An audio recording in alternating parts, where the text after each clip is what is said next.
कुछ हमारे फ्रेंड्स थे और वो डील करते हैं फॉर्च्यून 500 कंपनी से, तो उन्होंने एक डीएनए टेस्ट है, not the blood DNA test but personality DNA test, and एक डीएनए टेस्ट $5,000 का। Some of my friends, they deal with Fortune 500 companies, and they did a DNA test, which is a personality test. Each test is $5,000. तो उन्होंने हम सारे जो मैं pastor Ram, pastor Sam और wives, उन्होंने कहा हम आप 6 का ये टेस्ट कराएंगे कि हम आपको एक मैपिंग करके बता सकें कि आपकी पर्सनालिटी कैसी है। So they did a test for the entire leadership, and they said, "We will tell you how, what personality you all are."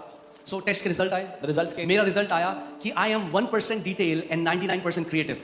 My result came. मैं 1% डिटेल में ध्यान देता हूँ और 99%। तो वो जो टेस्ट के स्पेशलिस्ट थे उन्होंने मेरे को मेरी वाइफ को बिठाया और बोला ये 1% डिटेल है, तो ये डिटेल नहीं याद रखेंगे, ये बिल देना भूल जाएंगे, ये चीजें भूलेंगे, ये सब कुछ तो आपको करना है, आपको सारे बिल भरने हैं, आपको सब कुछ करना है। So the specialist of the test sat with me and my wife and said, "He is 1% detail, so he'll forget to pay the bill, forget all the details. So you'll have to take care of all those तो things." मैंने क्या किया? What did I मैंने do? लिया वो tag, I took that tag, 1% detail, 1% detail हूँ मैं, और मैं सबको जाके ऑफिस में बता रहा हूँ। and I went to, But then I started to forget everything. लेकिन फिर मैं सब कुछ भूलने लग मेरा गया। वॉलेट, चाबी, Just my घर की wallet, चाबी, keys. चाबी जेब में है, एंड ऐसे हो गया कि I was thinking man this is not right. And it was like, I said, ये सही नहीं है। So I went to the Lord, मैं प्रभु के पास गया।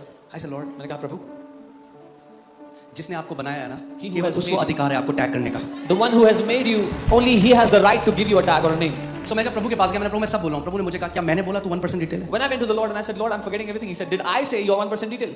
किसने बोला? Who said it? किसी ने बोला बाहर से। Somebody else मैंने outside. चिपका दिया उसे अपने यहाँ पे। I put it on me. Because I believed a lie, I started to manifest that lie. क्योंकि मैं एक झूठ को मान बैठा, अपनी जिंदगी में उस झूठ का प्रकटीकरण देखने लगा। प्रभु ने मुझे कहा मेरे वचन में क्या लिखा है? The Bible says the memory of the righteous shall be blessed. And the Lord told me it is written in my word कि एक धर्मी जन की याददाश्त धन्य होगी। That day I renounced that lie. I said, Lord, I renounce this lie. I won't agree to it anymore. I am 100% creative. I am 100% detailed because I am made in your image and likeness. उस दिन मैंने कहा, प्रभु मैं इस झूठ से पीछा छुड़ाता हूँ, मैं 100% याद रखता हूँ क्या डिटेल्स हैं, और उस दिन से मैं आजाद हूँ इस झूठ से। And instantly that lie stopped manifesting. उसी क्षण से ये झूठ मेरी जिंदगी में काम करना बंद हो गया।